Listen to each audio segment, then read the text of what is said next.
Bienvenue dans le vestiaire avec Nicolas Saint-Pierre. Sans plus tarder, on passe la parole à Zachary Mercier. Midget 3A est la GMQ, un journaliste sportif qui a franchi toutes les étapes avant de se rendre à la Ligue nationale. À la couverture quotidienne des Sens pour le Journal Le Droit, ses analyses atteignent toujours la cible. Attention, ça va brasser.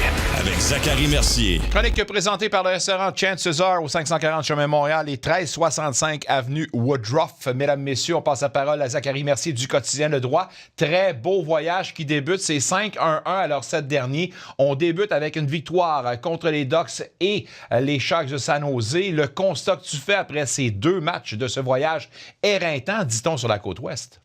Oui, exactement. Écoute, moi, je trouve que les Sénateurs ont très bien réagi, surtout dans des matchs pas évidents, des matchs serrés, où est-ce que j'ai senti que dans les moments cruciaux, c'est là qu'on a senti les Sénateurs se lever. Justement, lorsqu'on tirait un peu de l'arrière, on n'a jamais laissé les matchs s'échapper non plus. On a réussi à revenir en force puis marquer les gros buts dans les gros moments. Donc, pour moi, ce que je retiens du début du voyage, c'est vraiment ça. On a réussi à trouver des façons de gagner face à deux jeunes formations qui, justement, sont encore très jeunes, montrent de belles choses depuis le début de la saison, mais l'expérience des Sénateurs a fait la différence au final. Je parlais avec Daryl Brassard tout à l'heure, puis je disais que je voyais dans ces deux matchs-là un club beaucoup plus en cohésion. On se passe beaucoup mieux la rondelle. Je me demande si c'est pas juste la stabilité qu'on a retrouvée au niveau des trios, mais comment vois-tu les choses, surtout au niveau de l'offensive pour les Sénateurs, là? Oui, très d'accord. Écoute, même si justement ça ne s'est pas traduit en une pluie de buts, mais on semble tout le monde être un peu plus sur la même page. On a une certaine stabilité, comme tu l'as mentionné, dans les derniers matchs sur les trios, éviter les blessures aussi, là, à tout de moins à l'attaque, ça aide. Donc, pour moi, écoute, c'est un très bon début de voyage. Puis j'aime beaucoup ce que je vois des Sénateurs. Puis on l'avait dit, ça prenait un bon début de voyage. On peut justement mieux respirer un peu. On sent que le capitaine approche de retour au jeu.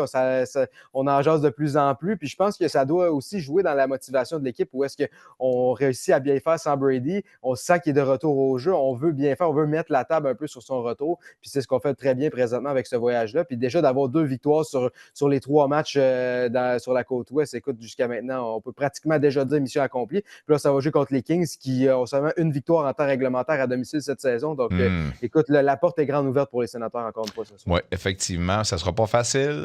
Travis Green l'a dit, il faudra travailler pour créer nos chances. C'est une équipe très hermétique. Alors, on va voir comment on va se débrouiller, mais je m'attends à un match, effectivement, où ça sera très serré, où il n'y aura pas beaucoup de chance, un peu comme on l'a vu précédemment ici même à Ottawa, entre les deux mêmes formations. Je bifurque vers les gros absents. Ridley Gregg, toujours pas sur la glace, mais également Thomas Chabot. Ça n'a pris qu'un match pour le revoir sur la liste des blessés. Encore, Derek nous témoigne que s'il n'est pas là, c'est parce que ça doit être grave. Alors, je touche du bois pour que ça ne soit pas trop long, mais Thomas Chabot pour un autre match qui va manquer, comment on voit les choses? Écoute, c'est pas des bonnes nouvelles. Autant du côté de Gregg que du côté de Chabot, parce qu'écoute, ça crée un trou là, quand même à gauche. Là. Surtout c'est vraiment à la défense gauche qu'on a une certaine lacune au niveau de la profondeur. On a un Sanderson, un Clevin qui peut faire le boulot. Là, on se retrouve avec un Martin Palo qui joue à gauche, qui a pas mal fait, à tout de moins, depuis ce qu'on a vu. Là, joue quand même du bon hockey à gauche, mais sur une longue période de temps, c'est sûr que Thomas Chabot, ça va faire très mal. Puis j'ai vraiment hâte de voir de quelle façon on va continuer de se débrouiller sans Thomas Chabot. Est-ce qu'il décide de revenir au jeu un petit peu trop tôt dans ce voyage-là? Mais présentement, on s'en sort bien. Le reste du voyage, là, ça va être une lourde tâche quand même pour cette brigade défensive-là parce qu'il reste encore plusieurs matchs sur les patinoires adverses avec le voyagement et tout. Donc, j'ai hâte de voir de quel bois on va se chauffer du côté des Sénateurs. Mais c'est pas des bonnes nouvelles. Puis on veut pas voir ça. On semble revoir un peu les blessures que Thomas Chabot n'a pas été blessé dans la dernière année, à tout de moins. Là, joué quand même, était constant dans ses présences. Mais on semble revoir un peu Thomas Chabot des premières années où est-ce qu'il était surutilisé, il se blessait plus souvent. On espère que justement cette tendance-là ne sera pas de retour de son côté et que les blessures vont le laisser un peu plus tranquille. Parlons de la gauche, parlons de l'aile gauche, Lars Eller qui a fait un travail quand même honnête à la gauche de la deuxième unité composée de... deuxième ou troisième, là, c'est un débat, mais Zetterlund avec Cousins. Écoute, c'est ce genre d'acquisition-là qui sert la cause d'une équipe dans le long terme, dans un gros marathon. Dis-moi si je me trompe, mais Eller, avec son expérience, ne semble pas être un poisson hors de l'eau quand il évolue dans cette position-là, alors que sa position naturelle est à gauche. T'as aimé ce que t'as donné, le 89? Ouais, écoute, depuis le début de la saison, je l'adore. C'est exactement, c'est mon style de joueur un peu que j'aime regarder. C'était que quand je me souviens en grandissant, quand les entraîneurs me demandaient à quel joueur tu te compares dans la Ligue nationale de hockey, puis tous mes amis se disaient toutes des vedettes, etc. Puis moi, je disais que j'étais comme l'harceleur. Je te dirais que le visage de certains coachs qui m'ont dit, comme ils se demandaient pratiquement comment je le connaissais, là. Tu sais, c'est rare que certains joueurs, mais j'aime beaucoup ce qu'il est capable d'apporter des deux sens de la patinoire, son expérience. Derek parlait des mises au jeu, quand même capable de se débrouiller aussi au centre à ce niveau-là. Donc, vraiment, là, j'aime bien ce qu'il apporte, puis ça demeure une bonne aubaine, là. C'est souvent ces genres de signatures-là, puis jusqu'à maintenant, Steve Stéos a fait des bonnes affaires avec des petits contrats un peu de cette façon-là, à prix modeste. L'an dernier, c'était Adam Gaudette qui remplissait le filet, surtout en début de saison, qui a justement donné des fiers services aux Sénateurs. Puis là, cette année, c'est un Lars Eller. Donc, pour moi, une très grosse acquisition. Puis qu'un joueur qui peut être polyvalent, autant jouer au centre, à l'aile, sur le deuxième trio, troisième trio, quatrième trio, écoute, peut remplacer sur l'avantage numérique, des avantages numériques. Bref, un joueur polyvalent comme ça,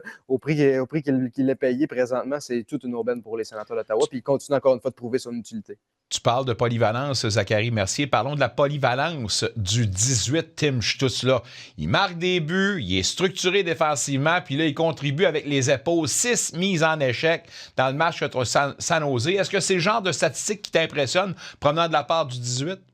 Certainement, certainement. Puis ça montre un peu une certaine intensité. Ça montre aussi que, souvent, quand la statistique de mise en échec, je trouve qu'elle est un peu galvaudée parce que des fois, on regarde, hey, l'équipe a fait 80 mises en échec. Ben oui, c'est parce que s'il a fait 80 mises en échec, c'est parce qu'il n'y a pas de Charodel souvent.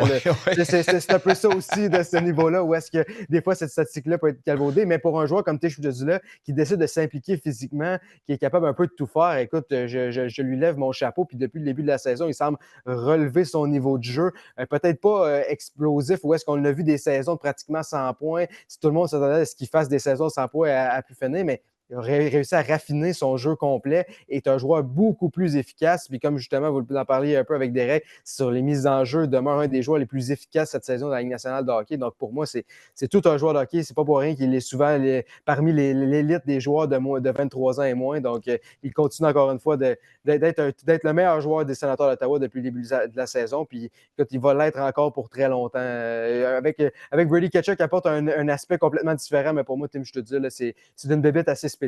Tim Stützle a une moyenne d'1 point par match. Tim Stützle ne dirige que 2,55 lancés par rencontre. Cutter Gauthier, qui en a 97 en 22 matchs, une moyenne de 4,41.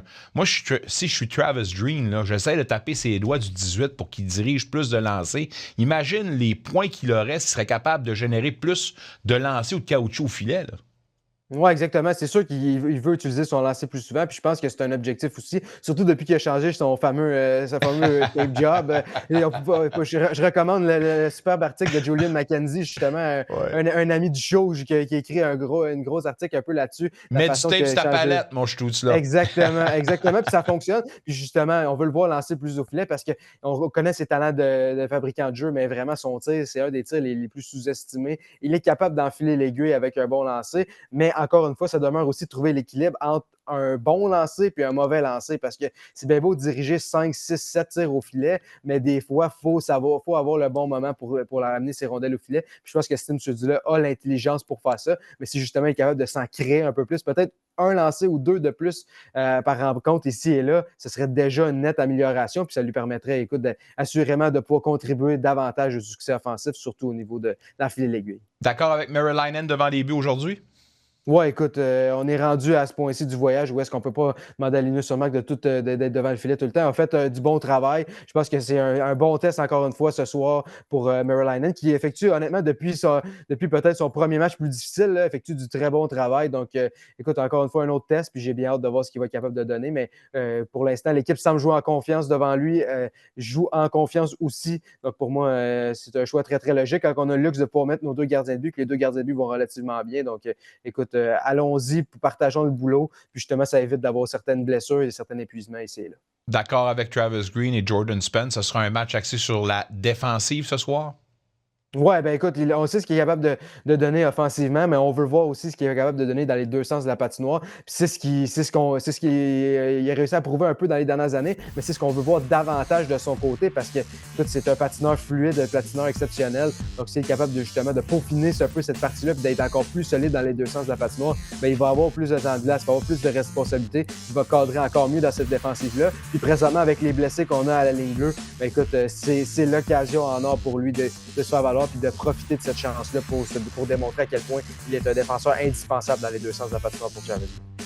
Indispensable pour le club, tu es indispensable pour notre club. Zachary Mercier, mesdames, messieurs du Quotidien Le Droit, on te lit quotidiennement dans le merveilleux journal de notre capitale nationale, sinon 2 fois la semaine. On se reparle mercredi. Bon match ce soir et à mercredi, mon chum. Merci beaucoup, bon match. Un retour sportif 100% local dans le vestiaire avec Nicolas Saint-Pierre.